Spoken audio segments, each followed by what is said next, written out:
मधुबन के बाबा, मधुबन के बाबा मुरली वाले, आपका क्या कहना, आपका क्या कहना। ओम शांति।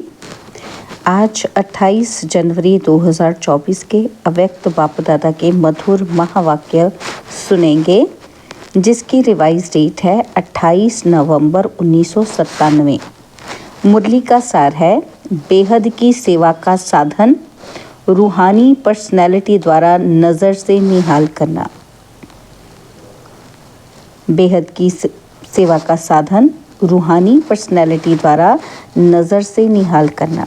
तो चलिए बहुत ही प्रेम और एकाग्रता से सुनते हैं आज के अव्यक्त बाप दादा के मधुर महावाक्य। आज बाप दादा अपने अनेक कल्प के मिलन मनाने वाले लाडले सिकिलदे बच्चों से फिर से मिलन मनाने आए हैं। अव्यक्त मिलन तो सदा मनाते ही हो, लेकिन अव्यक्त से व्यक्त रूप में मिलन मनाने के लिए सभी बच्चे भारत व विदेश से फिर से अपने घर पहुंच गए हैं।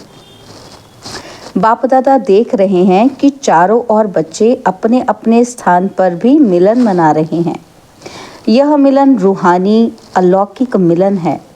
इस मिलन में बाप दादा और बच्चों के स्नेह का साकार स्वरूप है।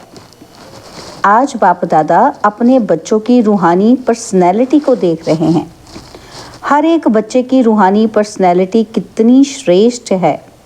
ऐसी रूहानी पर्सनैलिटी सारे कल्प में और किसी की भी नहीं है, क्योंकि आप सबकी पर्सनैलिटी बनाने वाला ऊंचे ते ऊंचा बाप है।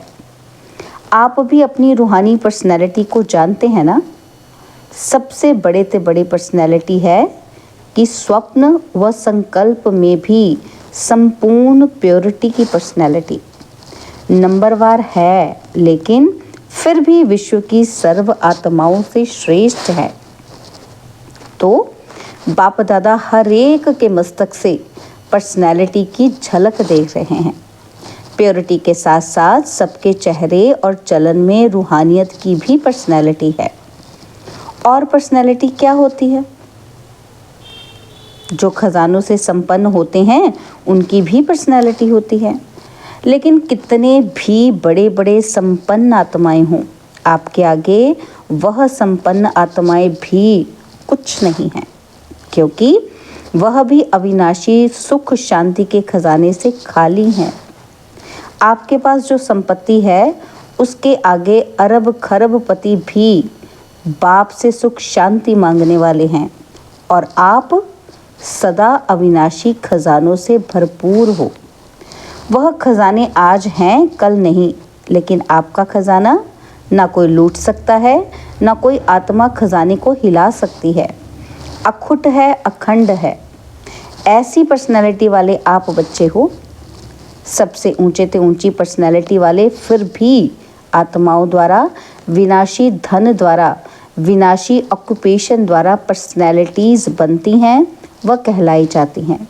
लेकिन आपको ऊंचे ते ऊंचे परमात्मा ने श्रेष्ठ पर्सनैलिटी वाले बना दिया। तो अपने ऊंची पर्सनैलिटी का रूहानी नशा रहता है तो हाथ हिलाओ। तो बाप दादा को इतने श्रेष्ठ पर्सनैलिटी वाले बच्चे देख कितनी खुशी होती है। आपको भी होती है। बाप दादा बच्चों की ऐसी श्रेष्ठता को देख क्या गीत गाते हैं जानते हो? आप भी गाते हैं, बाप भी गाते हैं।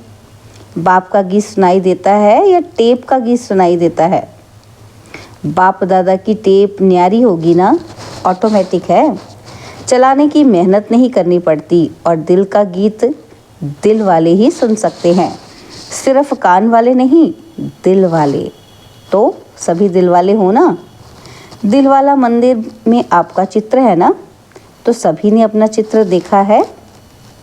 बाप दादा तो सदा बच्चों के चित्र और चरित्र देखते रहते हैं।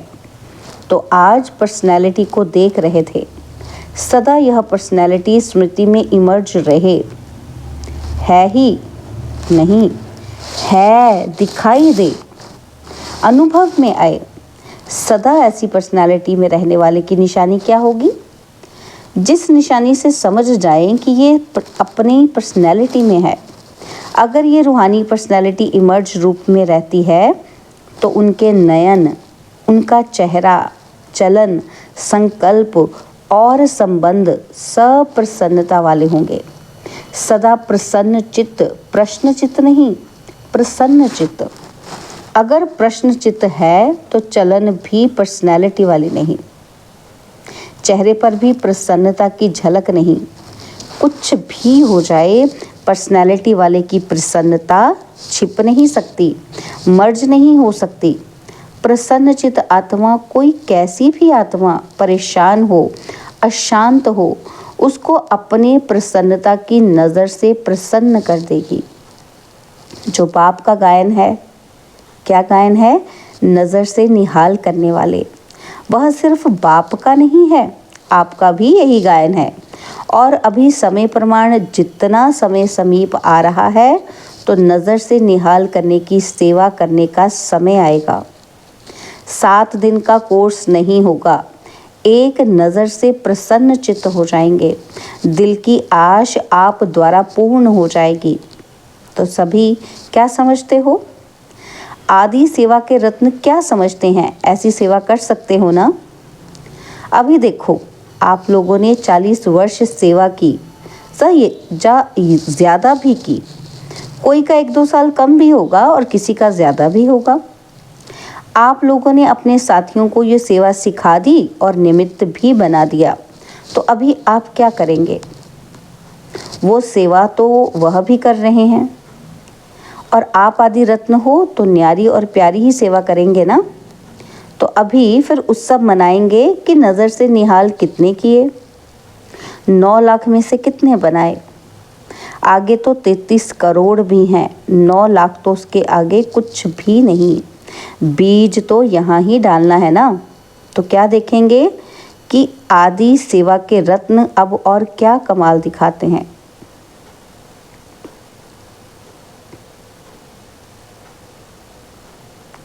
यह कमाल तो दिखाई कि सेवा केंद्र बनाए, अच्छे अच्छे प्रोग्राम किए, उनकी तो पदम गुणा मुबारक है। 2 प्रकार के बच्चे हैं। जो पहले वाले हैं वह हैं स्थापना के निमित्त बच्चे, और आप लोग हो विशेष सेवा के आदि के बच्चे। तो ये दादियाँ हैं जड़ स्थापना वाले, और आप सब सेवा के आदि रत्न हैं। तो आप सब हैं पहला पहला तना। तो तना तो मजबूत होता है ना, तने पर ही सब आधार होता है, तने से ही सब शाखाएं निकलती हैं। जड़ वाले तो सूक्ष्म में शक्ति देते हैं, लेकिन जो प्रैक्टिकल में होता है, दिखाई देता है, वह तना ही दिखाई देता है। तो दादियाँ अभी गुप्त हो गई हैं, सकाश देने वाली, और प्रैक्टिकल में स्टेज पर आने वाले आप निमित्त बने। सम्मान समारोह में आई हुई सभी बड़ी बहनों से बाप दादा ने हाथ उठवाया, इसीलिए बाप दादा काम दे रहे हैं। समारोह तो बहुत अच्छा मनाया ना। बाप दादा ने सब देखा, सजी हुई मूर्तियों को देखा। उस समय तो आप लोगों को भी यही रूहानी अनुभव हो रहा था कि हम चैतन्य मूर्तियां हैं। ऐसे ही लग रहा था जैसे सजी हुई मूर्तियां मंदिरों से शांति वन में पहुंच गई हैं। तो बाप दादा अभी बच्चों से चाहते हैं कि अभी फास्ट सेवा शुरू करो। जो हुआ वह बहुत अच्छा। अब समय प्रमाण औरों को ज़्यादा वाणी का चांस दो। अभी औरों को माइक बनाओ और आप माइट बन के साकाश दो। तो आपकी साकाश और उन्हों की वाणी, यह डबल काम करेगी। तब ही 9 लाख सहज बन जाएंगे। अभी आप सभी चाहे फंक्शन में बैठें या और भी महारथी हैं, तो महारथियों की अभी सेवा है सर्व को सकाश देना, बेहद की सेवा के मैदान में आना। जब बाप अव्यक्त वतन एक स्थान पर बैठे चारों ओर के विश्व के बच्चों की पालना कर सकते हैं, कर रहे हैं, तो क्या आप एक स्थान पर बैठे बाप समान बेहद की सेवा नहीं कर सकते हो? आदि रत्न अर्थात फॉलो फादर, बेहद में सकाश दो। कई बच्चे अपने से भी पूछते हैं और आपस में भी पूछते हैं कि बेहद का वैराग्य कैसे आएगा। दिखाई तो देता नहीं है, लेकिन बेहद की सेवा में अपने को बिजी रखो तो बेहद का वैराग्य स्वतः ही आएगा, क्योंकि ये सकाश देने की सेवा निरंतर कर सकते हो। इसमें तबीयत की बात, समय की बात यह सहज हो जाती है। दिन रात इस बेहद की सेवा में लग सकते हो। जैसे ब्रह्मा बाप को देखा कि रात को भी कैसे आंख खुली और बेहद की सकाश देने की सेवा होती रही, तो यह बेहद की सेवा इतना बिजी कर देगी जो बेहद का वैराग्य स्वतः ही दिल से आएगा, प्रोग्राम से नहीं कि यह करें, यह प्लान तो बनाते हो, लेकिन बिजी बेहद की सेवा में रहना ये सबसे सहज साधन है। क्योंकि जब बेहद को सकाश देंगे तो नज़दीक वाले तो ऑटोमेटिक सकाश लेते रहेंगे।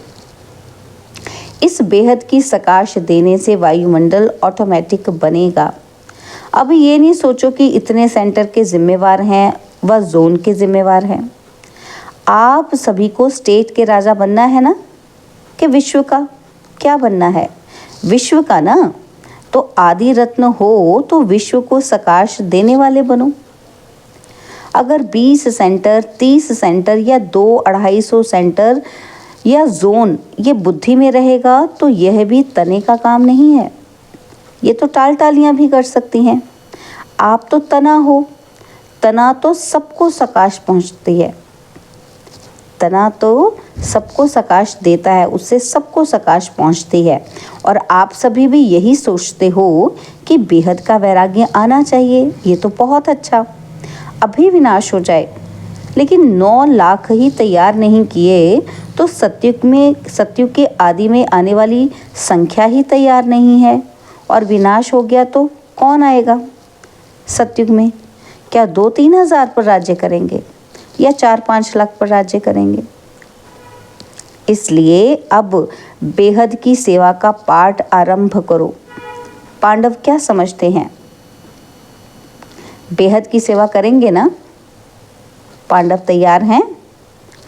अब यह हद की बातें बेहद में जाने से आप ही छूट जाएंगी, छुड़ाने से नहीं छूटेंगी। बेहद की सकाश से परिवर्तन होना फास्ट सेवा का रिजल्ट है।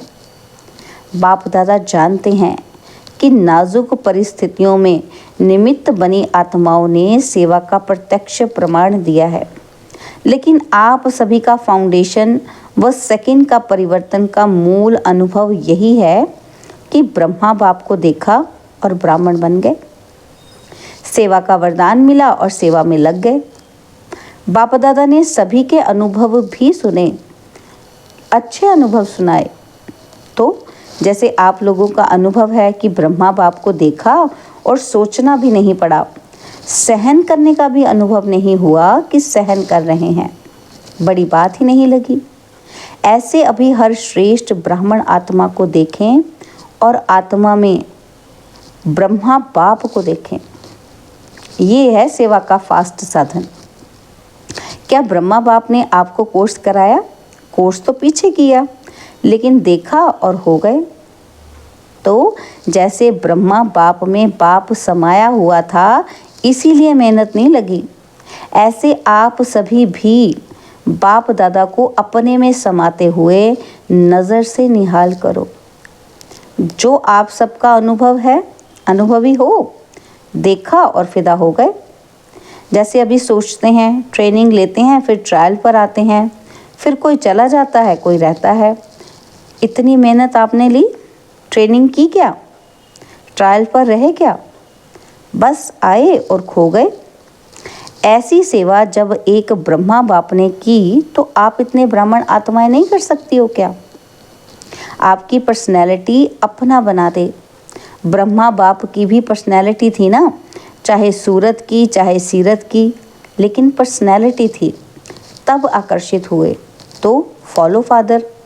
जब बाप ने आपको आदि में निमित्त बनाया तो जो आदि के हैं, सेवा के निमित्त व स्थापना के फाउंडेशन, उनको अंत तक सेवा में रहना ही है। जो सेवा के निमित्त व स्थापना के फाउंडेशन हैं, उनको बाबा कहते अंत तक सेवा में रहना ही है। तबीयत के कारण शरीर से चक्कर नहीं लगा सकते, लेकिन मन से तो लगा सकते हो। उसमें तो खर्चा भी नहीं, वीज़ा लेने की भी ज़रूरत नहीं, भाग दौड़ की भी ज़रूरत नहीं, वो तो लेटे लेटे भी कर सकते हो। क्या समझते हो? अब कोई ऐसा प्लान बनाओ, नया पाठ शुरू करो।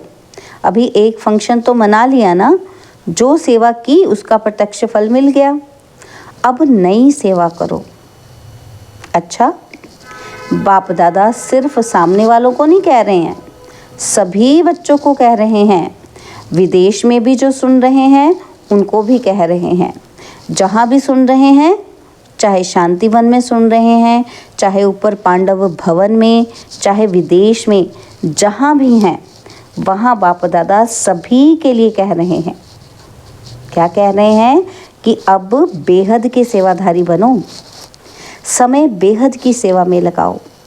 बेहद की सेवा में समय लगाने से समस्या सहज ही भाग जाएगी, क्योंकि चाहे अज्ञानी आत्माएं हैं, चाहे ब्राह्मण आत्माएं हैं, लेकिन अगर समस्या में समय लगाते हैं व दूसरों का समय लेते हैं तो सिद्ध है कि वह कमज़ोर आत्माएं हैं, अपनी शक्ति नहीं है। और जिसको शक्ति नहीं हो, पाँव लंगड़ा हो, और उसको आप कहो कि दौड़ लगाए, तो लगाएगा या गिरेगा? तो समस्या के वश आत्माएं चाहे ब्राह्मण भी हैं, लेकिन वो कमज़ोर हैं, शक्ति नहीं है, तो वे कहाँ से शक्ति लाएं? बाप से डायरेक्ट शक्ति ले नहीं सकता, क्योंकि कमज़ोर आत्मा है। तो क्या करेंगे? कमज़ोर आत्मा को दूसरे कोई का ब्लड देकर ताकत में लाते हैं ना, कोई शक्तिशाली इंजेक्शन देकर ताकत में लाते हैं। तो आप सब में शक्तियां हैं, तो शक्ति का सहयोग दो, गुण का सहयोग दो। उनमें है ही नहीं, अपना दो। पहले भी कहा ना कि दाता बनो, वह असमर्थ हैं, उन्हीं को समर्थी दो। गुण और शक्ति का सहयोग देने से आपको दुआएं मिलेंगी, और दुआएं लिफ्ट से भी तेज़ रॉकेट हैं। आपको पुरुषार्थ में समय भी देना नहीं पड़ेगा, दुआओं के रॉकेट से उड़ते जाएंगे। पुरुषार्थ की मेहनत के बजाय संगम के प्रारब्ध का अनुभव करेंगे। दुआएं लेना वह सीखो और सिखाओ। अपना नेचुरल अटेंशन और दुआएं, अटेंशन में टेंशन मिक्स नहीं होना चाहिए। क्या कहा बाबा ने? अपना नेचुरल अटेंशन और दुआएं। अटेंशन में टेंशन मिक्स नहीं होना चाहिए, नेचुरल हो। नॉलेज का दर्पण सदा सामने है ही, उसमें स्वतः सहज अपना चित्र दिखाई देता ही रहेगा। इसलिए कहा कि पर्सनैलिटी की निशानी है प्रसन्न चित्त। यह क्यों, क्या, कैसे, यह के की भाषा समाप्त। दुआएं लेना और देना सीखो। प्रसन्न रहना और प्रसन्न करना, ये है दुआएं देना और दुआएं लेना। कैसा भी हो, आपकी दिल से हर आत्मा के प्रति हर समय दुआएं निकलती रहें। इसका भी कल्याण हो, इसकी भी बुद्धि शांत हो। यह ऐसा, ये वैसा, ऐसा नहीं, सब अच्छा। यह हो सकता है, हो सकता है। दुआएं देने आती हैं, लेनी तो आती हैं, तो देनी भी आती हैं। देंगे नहीं तो लेंगे कैसे? दो और लो।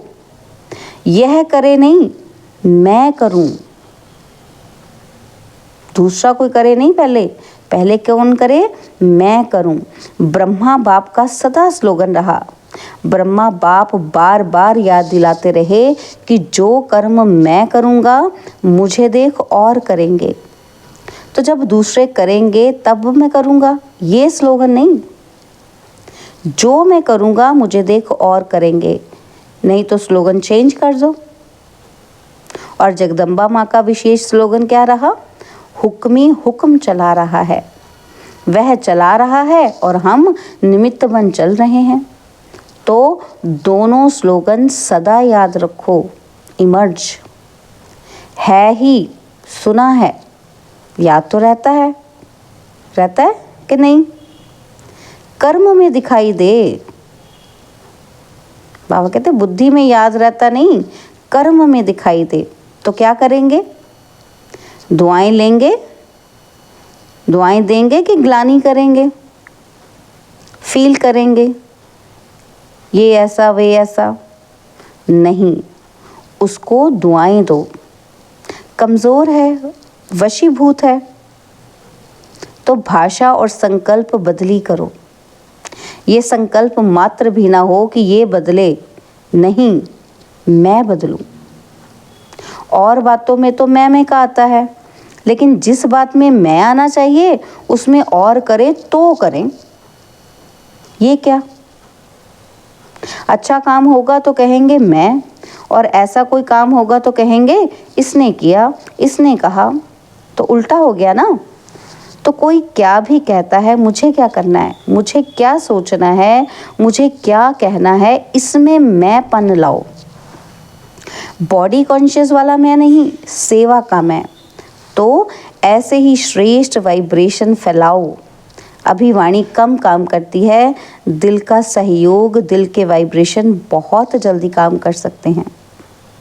अच्छा, अभी 1 मिनट में सभी अपने साइलेंस की शक्ति को इमर्ज करो। एकदम साइलेंस, मन से, तन से इमर्ज करो।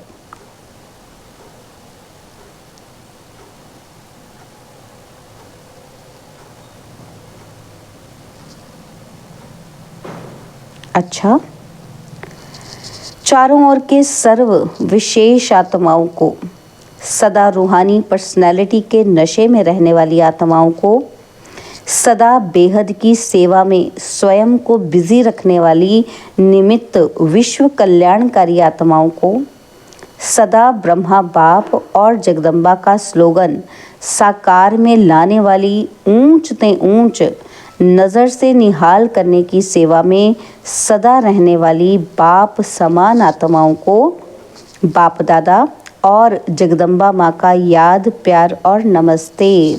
हम रूहानी बच्चों की रूहानी बाप दादाजी को दिलवा जान सिकवा प्रेम से नमस्ते।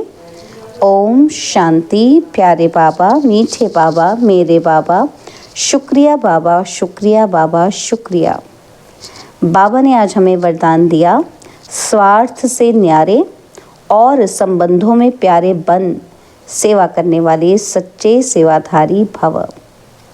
स्वार्थ से न्यारे और संबंधों में प्यारे बन सेवा करने वाले सच्चे सेवाधारी भव। जो सेवा स्वयं को व दूसरों को डिस्टर्ब करे वो सेवा नहीं है, स्वार्थ है। निमित्त कोई ना कोई स्वार्थ होता है, तब नीचे ऊपर होते हो। चाहे अपना चाहे दूसरे का स्वार्थ जब पूरा नहीं होता है तब सेवा में डिस्टर्बेंस होती है।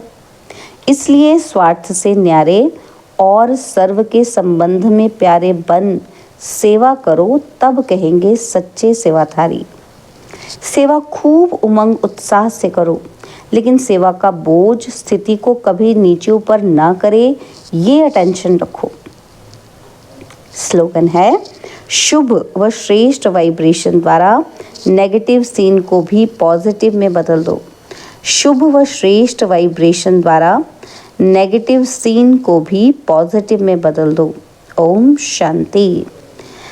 अव्यक्त साइलेंस द्वारा डबल लाइट फरिश्ता स्थिति का अनुभव करो। तो उसके लिए बाबा ने कहा, करन करावनहार बाप है, कराने वाला सब कुछ करा रहा है और मैं निमित्त करनहार बनकर कर रहा हूँ।